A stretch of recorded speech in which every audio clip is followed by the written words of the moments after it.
Hi, I'm Hannah Kim from Leonia High School. So, I'm going to assume that most of us here, or at least most of the kids here, are planning to go to college. But did you know that the average private, nonprofit university student spends a total of $55,840 per academic year living on campus?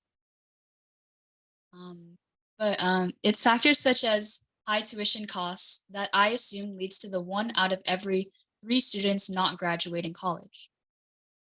I focused on 34 factors that affected dropout rates, and I wanted to find out which ones most affected dropping out with AI.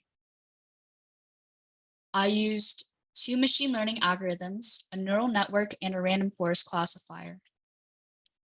You might have heard of a neural network. It's like a brain that can process and learn from data, like the one you could see here. It consists of an input layer, hidden layers, and an output layer. The input layer receives data, the hidden layer processes that information, and the output layer gives the final result. What's a random forest classifier? Okay, picture this.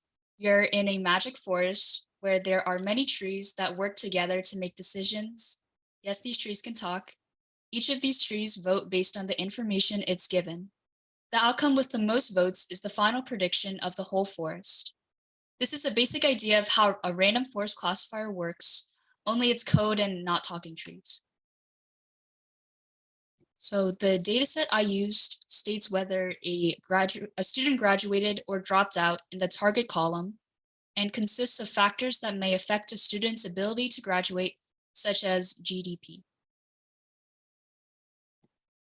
After feeding my neural network and random forest the data, both algorithms were able to correctly predict whether a student would graduate or drop out over 90% of the time. Significant hyperparameters that led to this accuracy included log loss and atom, an optimization algorithm used by neural networks.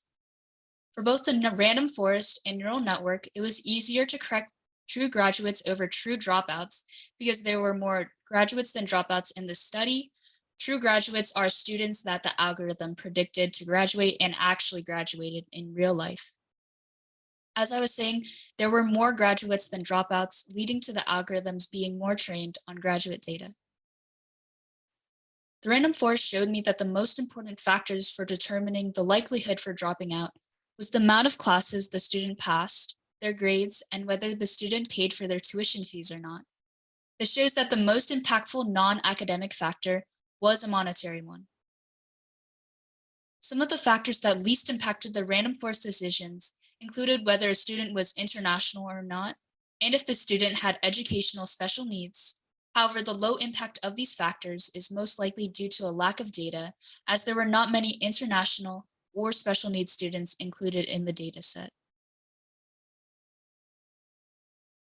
I hope you've learned that colleges can use AI to better identify students who are likely to drop out, allowing institutions to be more aware of students who may need assistance.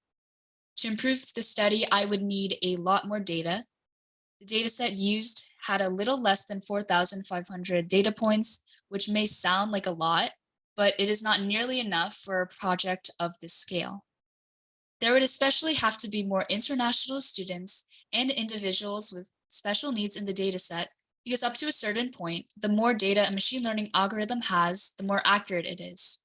With more data, who knows how accurate these models could become. Thank you for listening.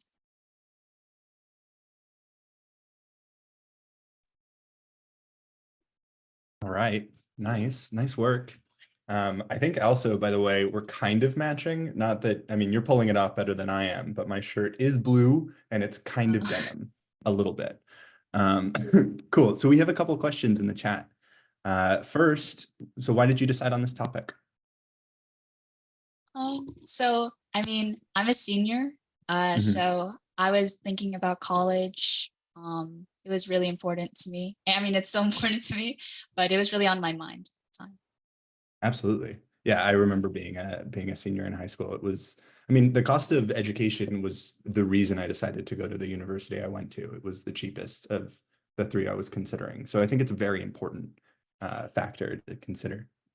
Cool. We have another one. So were you able to do any exploratory data analysis prior to the modeling to uncover whether public versus private colleges have higher dropout rates, or if there are any trends on this topic over time? Unfortunately, no, I didn't do that, but that would be a really good way to expand the study. Totally. Could you take me back to your results page?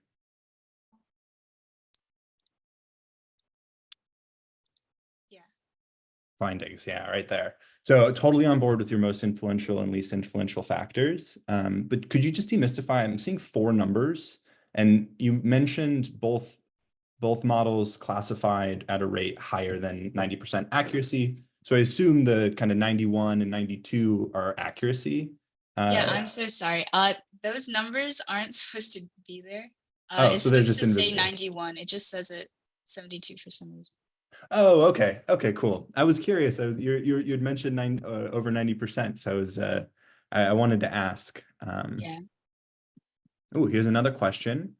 Have you thought of how colleges can decide even on admission selection itself using this method? So how would colleges use this in real life? Yeah, so that would be like a reason to not use AI in the decision making process because Hmm. it wouldn't be fair for a student to not be accepted just because a college thinks they're going to drop out for obvious reasons. For cost, for something that's maybe not within their control. Yeah, I think that's a great point. Maybe poking holes in the validity of the models they use to determine whether or not a student will be successful. That's a huge topic of interest, right? Are we including in the data set that we're modeling descriptive variables about our students that are within their control or outside of their control? And if we're modeling whether or not a student will drop out based off of things about that student that are outside of their control, then we're deciding for them without really giving them a fair shot. Exactly. Awesome. Nice work, Hannah. This was really interesting. Thank you so much.